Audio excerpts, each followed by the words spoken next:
Pernahkah Anda bertanya, mengapa negara di garis khatulistiwa dengan curah hujan melimpah dan tanah vulkanik paling subur di dunia justru masih mengimpor gula? Data tahun 2025 menunjukkan kita mengonsumsi sekitar 7,7 juta ton gula, tapi produksi dalam negeri hanya 2,6 juta ton. Artinya, kita defisit lebih dari 5 juta ton. Kita sedang menghabiskan devisa untuk sesuatu yang secara logika bisa tumbuh di halaman belakang kita sendiri. Sebentar, ini penting. Masalahnya bukan sekadar produksi kurang. Masalahnya adalah kita mungkin menanam komoditas yang salah. Hari ini, di Nusantara Hijau, kita tidak sekadar bicara cara menanam. Kita akan membongkar sebuah ironi besar dan mungkin mengubah cara Anda melihat masa depan pertanian Indonesia. Mari kita jujur, obsesi kita pada tebu, Saccharum officinarum, adalah warisan lama yang belum tentu masih relevan hari ini. Tebu itu bukan tanaman yang fleksibel. Ia butuh tanah datar, irigasi teknis, dan bersaing langsung dengan padi. Ketika El Nino datang, rendemen turun. Ketika La Nina datang, kualitas ikut terpukul. Pabrik gula kita sebagian besar tua, efisiensinya rendah. Hasil akhirnya, petani sering terjepit, dan negara mengambil jalan pintas, impor. Tapi tunggu dulu, apakah kita benar-benar tidak punya alternatif? Atau kita selama ini mengabaikannya? Sekarang mari kita bicara data. Bandingkan tebu dengan aren, Arenga pinnata. Jika Anda menanam tebu, rata-rata nasional menghasilkan sekitar 5 hingga 8 ton gula per hektar per tahun. Dan itu berarti tebang habis, olah tanah ulang, tanam lagi, biaya tinggi, tanah tertekan. Sekarang, lihat aren.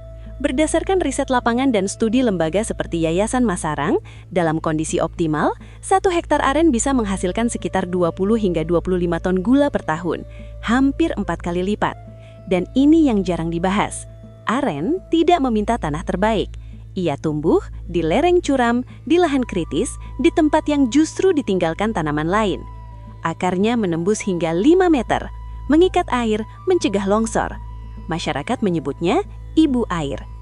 Di Minahasa, ada petani yang mulai beralih ke aren. Dari lahan yang sebelumnya dianggap tidak produktif, ia kini menyadap nira setiap hari. Penghasilannya tidak datang setahun sekali, tapi harian. Ini bukan teori, ini sudah terjadi. Mungkin Anda berpikir, bukankah aren butuh 10 tahun baru panen? Itu cerita lama. Sekarang sudah ada varietas genjah seperti varietas kutim yang mulai bisa disadap dalam 5 hingga 6 tahun. Lebih pendek, lebih aman untuk penyadap. Tapi ada satu pertanyaan penting, bagaimana petani bertahan selama masa tunggu itu? Jawabannya, jangan monokultur, gunakan sistem agroforestry. Di bawah aren, tanam kopi atau kakao. Di sela-selanya, kapulaga, porang. Hasilnya, pendapatan harian dari nira, pendapatan tahunan dari kopi, aset jangka panjang dari pohon. Ini bukan sekadar bertani, ini sistem ekonomi yang tahan krisis. Sekarang kita masuk ke bagian krusial. Masalah terbesar aren bukan di pohon, tapi di pengolahan. Nira sangat mudah terfermentasi. Alih-alih menggunakan bahan kimia berbahaya, pendekatan alami mulai terbukti lebih aman, seperti serbuk kulit manggis, kitosan dari cangkang udang. Keduanya membantu menjaga pH tetap stabil secara alami. Dan untuk UMKM, saatnya mulai beralih dari wajan terbuka ke teknologi seperti vacuum evaporator. Dengan suhu rendah, nutrisi terjaga, warna lebih cerah, kualitas naik ke grade ekspor. Pasar global saat ini sedang berubah. Dunia mencari pemanis dengan indeks glikemik rendah. Gula aren berada di kisaran 35, jauh di bawah gula pasir.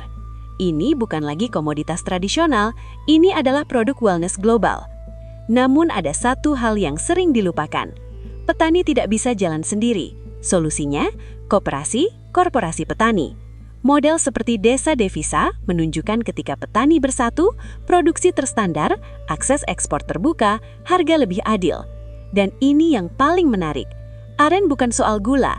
Nira kualitas rendah bisa diolah menjadi bioetanol. Potensinya besar, lebih sederhana dibandingkan bahan baku lain, seperti singkong atau jagung. Ini membuka jalan menuju kedaulatan energi yang lebih hijau. Sahabat Nusantara Hijau, ini bukan sekadar soal tanaman, ini soal pilihan. Apakah kita akan terus bergantung atau mulai berdiri di atas potensi kita sendiri? Bayangkan lereng-lereng kosong di negeri ini dipenuhi aren. Air terjaga, petani sejahtera, Indonesia tidak lagi impor gula. Tahun 2026 bisa menjadi titik balik jika kita berani berubah. Tanam aren, rawat dengan ilmu, dan mari kita maniskan dunia dengan produk banggaan Indonesia. Jika video ini membuka wawasan Anda, like, share, dan subscribe, karena perubahan besar selalu menunjukkan pada kesadaran.